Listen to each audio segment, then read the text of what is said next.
क्या ईद अपनों में मनाने के लिए शहरियों का कैंट स्टेशन पर रश लग गया है? आज कितनी ट्रेनें चलाई जा रही हैं और शहरी क्या कहते हैं, ये सूरत हाल जानने के लिए स्टेशन पर मौजूद है हमारे नुमाइंदे शाहिद हुसैन। शाहिद, यहाँ पर कैंट स्टेशन पर क्या सूरत हाल है?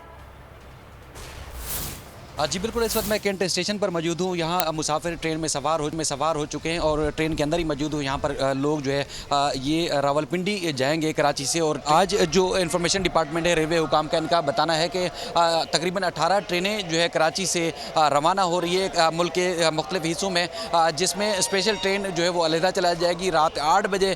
इस वक्त जो है वो कैंट स्टेशन के ऊपर काफ़ी रश दिखाई दे रहा है, क्योंकि आज जो आखिरी रोज़ है, क्योंकि कल से छुट्टियाँ शुरू हो रही हैं, तो मुसाफिर जो है बड़ी तादाद में निकलें अपनी फैमिलीज़ के साथ। और उनकी कोशिश है कि वो अपने आबाई इलाकों में ईद जाकर मनाएं। लंबी कतारें लगी हुई हैं इस वक्त, मैं देख सकता हूँ कैंट स्टेशन के ऊपर लोग टिकटें ले रहे हैं। आज जो बताया गया है रेलवे डिपार्टमेंट की जानिब से, उनका कहना है कि तमाम ट्रेनें जो है वक्त पर रवाना होंगी और किसी किस्म की जो है वो ताख़ीर नहीं की जाएगी। और इसके अलावा जो कल के बाद जो दीगर जो शेड्यूल है वो भी शेड्यूल के हिसाब से ही ट्रेनें चलाई जाएंगी। फिल वक्त पब्लिक ट्रांसपोर्ट, इसके अलावा बसों के ऊपर जो है वो सूबाई हुकूमतों की जानिब से पाबंदी आयद की गई है, लेकिन ट्रेन जो है वो वक्त पर रवाना की जाएगी। और इस वक्त भी आप देखते रहे हैं कि लोग जो है फैमिलीज़ के साथ यहाँ पर मौजूद हैं। और ट्रेन चूँकि पाकिस्तान के दीगर इलाकों से यहाँ पहुँच भी रही हैं और यहाँ से जाने वाली ट्रेनें भी रवाना हो रही हैं, तो इसलिए यहाँ पर ख़ासतौर पर कैंट स्टेशन के ऊपर जो है काफ़ी ज़्यादा। ठीक है, बहुत शुक्रिया आगाह करने के लिए। ए नूरे खुदा नूरे बसीरत की तलब है,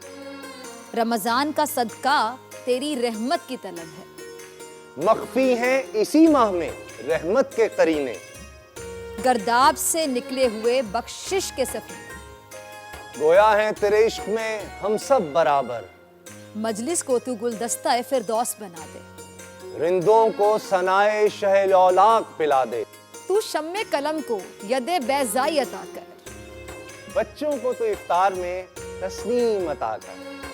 रमजान मुबारक की खुसूसी नशरियात रमजान में बोल, सिर्फ बोल एंटरटेनमेंट पर। रमजान में बोल।